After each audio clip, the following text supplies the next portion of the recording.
გამარჯობა, მე ნინო ვარ და 2025 წელს დავაარსე ჩემი სამედიცინო აკადემია. ვფიქრობ, დღეს უნივერსიტეტის სისტემას უჭირს სამედიცინო ცოდნის სრულფასოვნად მოცემა.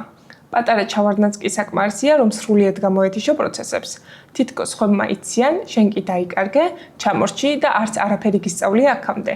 ეს გრძნობა ბევრი სტუდენტისთვის არის ცნობი. ჩემს აკადემიაში ყველა ამ გამოწვევას ვპასუხობთ. სტუდენტები იღებენ ცოდნას ორგანიზირებულ და ჯანსაღ გარემოში, იმისთვის, რომ სიღრმისეულად გაიაზრონ ყველა ის რთული სამედიცინო საკითხები, ჩააბარონ გამოცდები და გახდნენ უკეთესი სპეციალისტები. გარდა ამისა, როგორც ლექტორმა მივიღე დიდი გამოცდილება სხვადასხვა უნივერსიტეტებში. ეს დამეხმარა დამიხვეწა სასწავლო პროცესის სტუდენტებისათვის, შემომეტანა პრაქტიკული ელემენტები და მომერგო ამერიკულ სასწავლო მოდელს. აქამდე ძალიან ბევრ სტუდენტსა თუ რეზიდენტს დავეხმარე საკუთარი აკადემიური თუ პროფესიული მიზნების მიღწევაში. შემდეგი კი შეგიძლია იყოს შენ. მოგვწერე და მიიღე ამომწურავი ინფორმაცია ჩემს აკადემიაზე.